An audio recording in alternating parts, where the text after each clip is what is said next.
Fujimoto is about to flip the script, and as well, this means bad news for a certain character's demise. So, if you love Chainsaw Man, then you're in the right place as we cover new chapters as soon as they drop. So, get subscribed, drop a like, and help us reach 3,200 subscribers as we're already 29 subscribers away.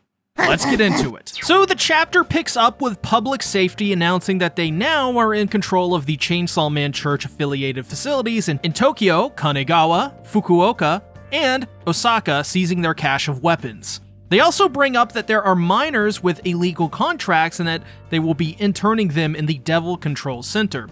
I thought this was interesting, mainly due to the fact that I don't think we've seen any miners in this series with illegal contracts. Also, what are illegal contracts? What are legal contracts?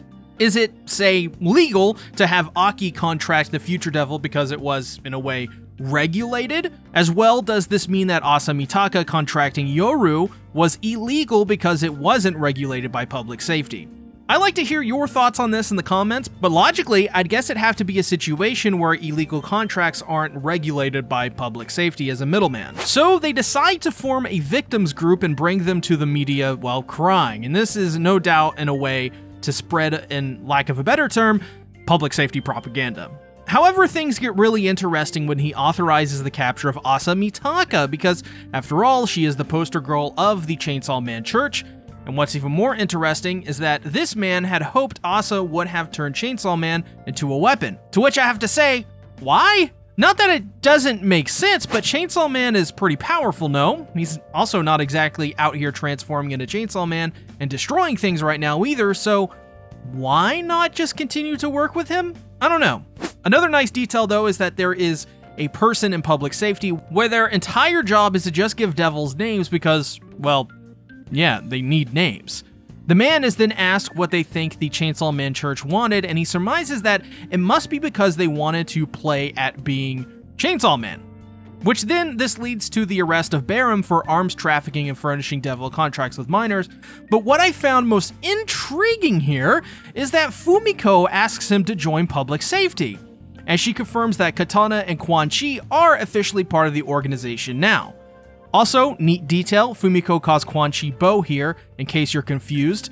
So this being Chainsaw Man, nothing can be normal, and Barum asks them all to give him a minute, and you know for certain, this is mistake number one. And why would you give any hybrid a minute? Just saying. However, on the flip side, Public Safety discovered a devil that they thought had been defeated by Chainsaw Man as the Justice Devil. The devil named consultant stakes his life on the fact that this devil is named Justice, and that there is no chances it would be the Fairness or Equality Devil, which the existence of those devils brings up even more questions and quandaries. Isn't fairness and equality to most people interchangeable? Equality means everyone is treated equally, and fairness means that a given situation is treated with fairness or equality. So what makes them different devils? What are their powers? Well, here's my 2 cents on it. I think that these devils may be much more strict than it seems. Sort of like a monkey's paw situation where maybe, like for example, the Fairness Devil would rule that, like, somebody get their arm chopped off for rear-ending a vehicle. Same with the Equality Devil, where maybe its powers are extreme versions where maybe everyone has to be the exact same in appearance and behavior. I don't know, it's just interesting. As well, why the fuck do people fear equality and fairness? Isn't that what makes us human? I guess, though, it does make sense, as in our world today, you have as an examples like the 99% or Occupy Wall Street, LGBTQ plus equality, human rights, women's rights, and I guess for the people who don't want equality and fairness, they fear this sort of thing because they know that eventually they won't be, quote, special anymore, in a sense. And in a sense, wouldn't this make it at or almost the level of a primal fear? I mean, the reason I say this is because think of the world today and how many people don't want to see fairness and equality. I can't imagine it was any better in the 90s, probably worse, as back then we didn't have as much knowledge on things as we do now. Also, the internet was fun back then. However, the Justice Devil twist has piqued my interest. It makes me wonder about the true nature of the devil with which Chainsaw Man fans are forming contracts with. To convincingly deceive people, it likely has to be a devil linked to the concept of justice, and my hunch is that it might be the imposter Chainsaw Man This also would align with why followers of the Chainsaw Man Church associate it with justice, though there's more to speak on this later in the video. Also, what I find interesting is that the Devil Consultant has one eye sewn shut.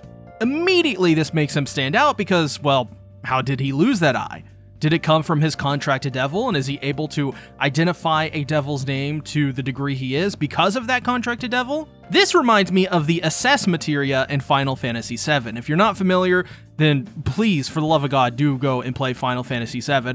But the Assess materia allows Cloud to assess a target and gain insights on its weaknesses, level, and skills. It can be quite useful. And that's the way that I see the Devil Name Consultant as, a walking Assess materia, pretty much. What's even more surprising is that even after the devil's death, the Chainsaw Man Church followers use the power of that devil.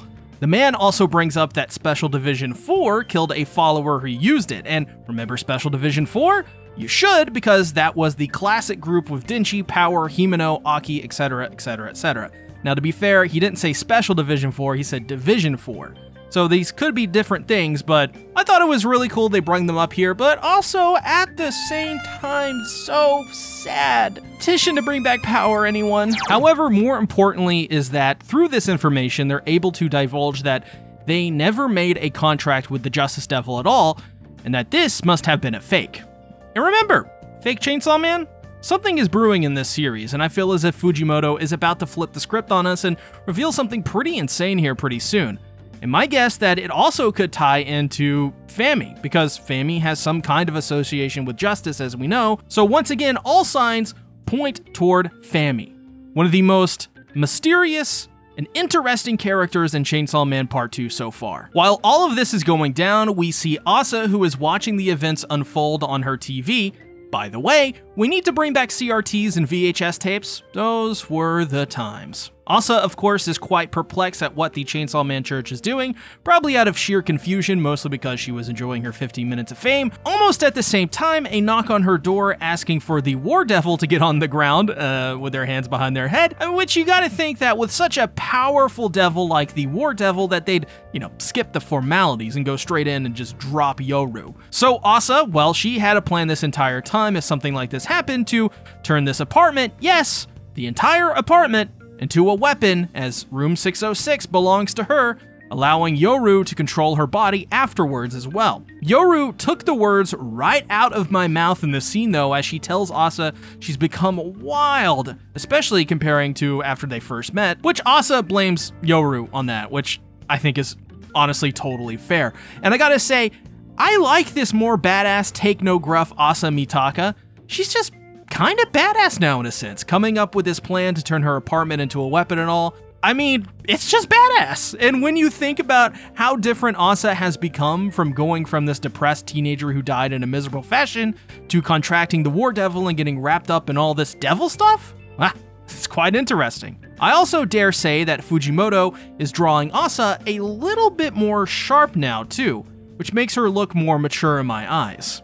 And while that could just be me going blind, I want to ask if you guys notice this as well. Does she seem a little bit differently drawn by Fujimoto these days? This then leads to Asa being attacked by Yoshida, and oh brother, is she gonna have a tough time.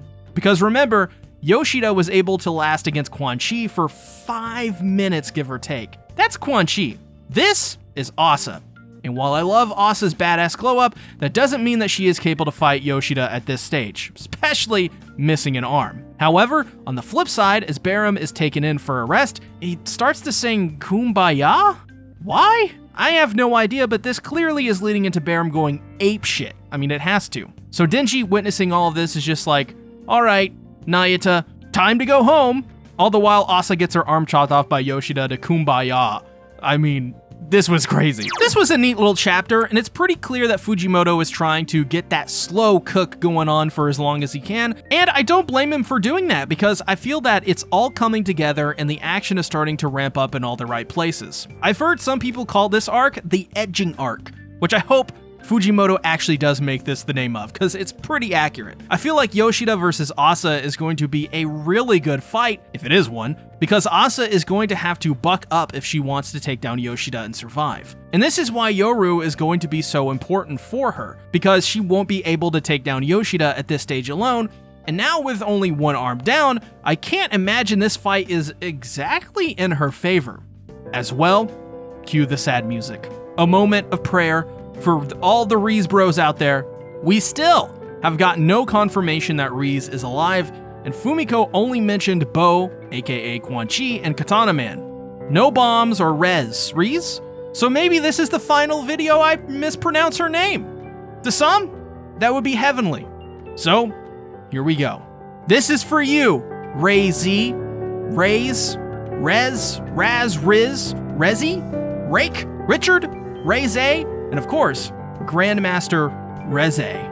May you rest in peace, my beloved. Also, want to say a big thank you for everyone's support on the last video. We gained over 20 subscribers and the video got nearly 5.5K views, and get this, over 220 likes. That's a major accomplishment. So if you're new here, we cover Chainsaw Man every time a chapter drops. As well, drop a like on the video. Let me know if you enjoy the content I do here. But what do you think about Chainsaw Man Chapter 145? Will Asa and Yoshida's love triangle fight for Denji's chainsaw heart end in Denji finding his truest love? Is Bomb Girl fucking dead? Let me know in the comments below. Financially support what I do here by becoming a patron, where you'll gain access to my mega One Piece arc reviews. Thanks for watching. Bye-bye.